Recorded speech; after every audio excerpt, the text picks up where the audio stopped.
General Order number 5 or yung to quit my post only when properly relieved. Ginagamit ito sa ating mga security guards pag to turn over pag indoors. Napakaliit na pangungusap, di ba? To quit my post only when properly relieved. Mostly kabisado talaga ito ng mga security guard. Pag bagong aplikant, kasi ang iksi lang, tapos ang dali lang i-memorize, pero hindi nila alam ano yung bigat nitong sinasabi na to na to quit my post only when properly relieved. Sa pagto-turnover dito, talagang napakalaking problema, or talagang ito yung isa sa pinaka crucial part ng trabaho ng security guard na ninineglect nila, na hindi pinapahalagahan. Lagi kong sinasabi yan. Tandaan natin sa pag-i-endorse po natin, meron tayong participation dyan both sa incoming at outgoing. Higit dapat maging mabusisi. Hindi ko sinasabing mga magiging mga incoming lang yung dapat ma-scrutinize ka. Dapat both kayo. Lalo ikaw natatanggap kasi kumbaga ipapasa mo yung trabaho ikaw ang magtutuloy na napapalit. Incoming, ikaw ang magtutuloy ng trabaho ng outgoing. Ano man yung mga task na mga tagubilin dyan na hindi natapos or walang closure, kumbaga at ongoing pa, dapat ma-endorse natin ng maayos sa kapalitan yan. Pero ang nangyayari, nababaliwala. Although yung mga equipment like yung mga firearms natin, mga amos, mga susi, ang dami na may ni-endorse yan, hindi na-check ng maigi. So ang nangyayari, pagka tapos na, may nanghiram, sir walang binalik sa akin si ganito, sir walang ganito.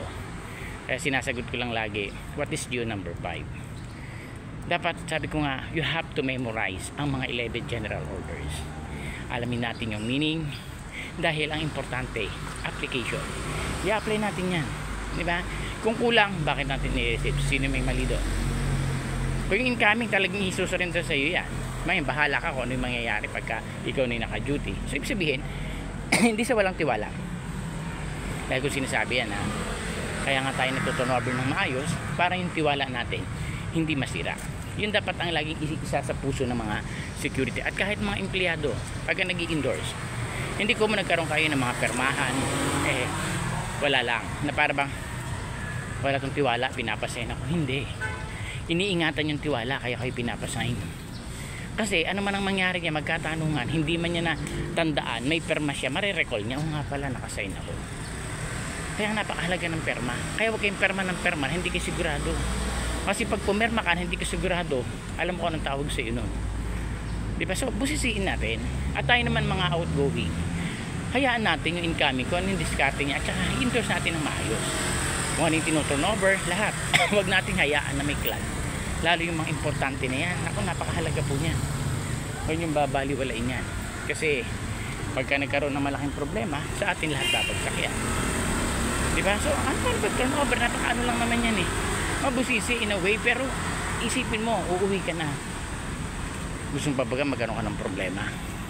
Gusto mo ba pagbalik mo hayaan ng duty? Kasi laki na naging problema sa ginawa mo sa pag-endorse mo. Diba?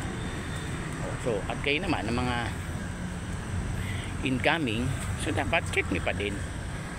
Yung hahayaan na wala naman na kayong gagawin kundi receive lang ng receive, walang checking.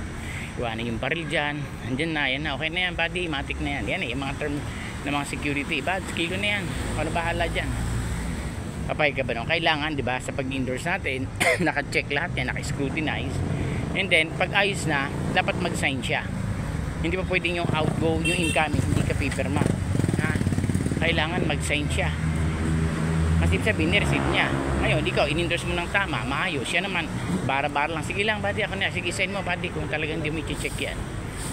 Ngayon, ikaw ang incoming, hindi mo chinek. So, nagka-problema. Masisisi mo ba yung outgoing? Hindi Kaya, magkakaroon kayo ng problema, mag-aaway talaga kayo pagdating ng oras. So, dapat, nakitang-kita nyo, hindi pwede kayong, andyan lang, buddy, sa punos yung baril. Tingnan nyo, bago kayo pumirma, dali body, dapat yan nakalatag isa-isa yan. Ito yung susi, ito yung ganito, ito yung mga bilin body, nakarecord na lahat dyan. Check mo na lang yung logbook ko, basahin mo, meron pa dyan, baka hindi ko na isulat. ano pa ba, dapat kayo mga outgoing, bago dumating si incoming, naka-prepared na kayo, nakalagay na kayo, may mga notes na kayo, para hindi nyo mamasabi lahat, pakibasa, yan lahat ng mga tagubilin. Ang susi, ito ilan, 10 yan, o kung 5, ilang peraso. Yung firearms, ito, good condition yan. Yung radyo natin, ito yung mga serial number, dapat nakalagay yan. Kaya doon pa lang, napakabagsak mo talaga, ang dami sa mga ganyan. So huwag nating baliwalain yan, kasi mahalaga po yan pag-endorse natin, kasi lalo yung mga tagubilin, syempre kung importante yan, nag-flag yan, hindi nagkano, kung may mga penalty, hindi ikaw magsasuffer dyan. Kasi iba dyan, nakikita ko pag uwian na, madaling umuwi. Para bagang akala mo may mga milyones sa bahay na mawawala. Uwi kayo uwi, dapat nga sa pagto-turnover dyan kayo masyadong bigyan nyo ng time. Take your time pag nag-endorse na.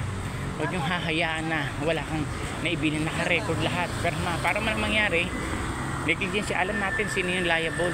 Yun ang tinitingnan namin mga officer doon, hindi yung sa wala kaming tiwala sa inyo eh. So magre-record nyo, wala talagang kasulat-sulat sa logbook. Isa lang ang sinulat, firearms lang o hindi radyo, tapos ang dami naman tinon-over. Itong incoming naman ni-receive. Tapos sir, wala yung susi. Nadadala pa minsan ng mga susi sa bahay. Kasi nga, walang proper endorsement. Doon pa lang, laki ng violation. Kaya kung bibigyan natin ng mga sanction sa mga ganun, ang daming mawawalan ng trabaho ng security. Ngayon, pagka nagka malaaki, si officer naman ng ano dyan, di ba yung ganun eh. Kaya dapat ito yung tingnan natin sa detachment natin. Lahat bigyan natin sila na i-orient natin. Kasi talagang madami ngayon talaga ng mga guard, hindi naman talaga trainable eh. Totoo naman, minsan nagiging balakid sila to grow sa isang detachment dahil nga pinapadala, walang kaalam-alam, walang kamuwang-muwang, hindi alam ano pa ang trabaho nito. Ngayon pag in-scrutinize mo, sabihin napakahigpit, ano yung wala na nga tayong tao. Kaya nga sabi nga, ang lack of manpower, hindi reason yan para kung sino na lang tanggapin natin. Hindi natin sila dina-downgrade. Kumbaga hindi pa sila handa. Gera, tapos wala kang bala, hindi marunong anong mangyayari dyan. Imbis na makatulong, baka pasanin pa yan ng mga tropa. Alam natin yung ibig sabihin, di ba? Hindi natin, kaya dapat tayo mga security guard, kapag tayo mga first timer, at kahit matagal na, dapat consistent tayo. Kasi yan ang mag-sustain sa atin sa buhay. Trabaho ka ng trabaho, tapos ang tamad. Ang daming reklamo.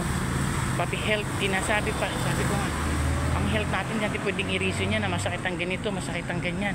Tatanggalin tayo ng company. Hindi ka hinay para gawing silang tigra ano sa'yo, sustain ang kailangan mo. Oo, give and take, baga win-win. Nanalo sila, nanalo ka din yung win-lose. Panalo ka, lose sila. May magtatagal bang tutulong sa atin pag ganyan? Kahit ang yaman ng company, susuka ka niyan. Kailangan pagalingin mo yung sarili mo. Hindi yung kayabangan, hindi yung kalagang labanan ng buhay ngayon. So kailangan natin po yun. Dapat mag-endorse ng maayos, ng tama, nang sa ganon higit nating maging maayos yung trabaho at saka hindi magkakaroon ng malaking problema. Kung siniliable, accept siya, wala nang sasabihin kasi nagperma siya, nag-sign eh. Ay kung walang sign yan, di ang gulo-gulo, sabihin niyo walang tiwala. Nasira tuloy ang tiwala siya, pati pagkakaibigan, nagkagulo na. Kasi nga, hindi na ayos ng tama ang pag-endorse. So, laging tandaan yung number 5, to quit my post only, yung word na only. Huwag kakalimutan kasi iba dyan sinasabi lang to quit my post when properly relieved. To quit my post only when properly relieved. Sabi ng only, ito yung salita na talagang dapat mabusisin, scrutinize lahat na ibigay mo kung ano yung nararapat na endorse namin.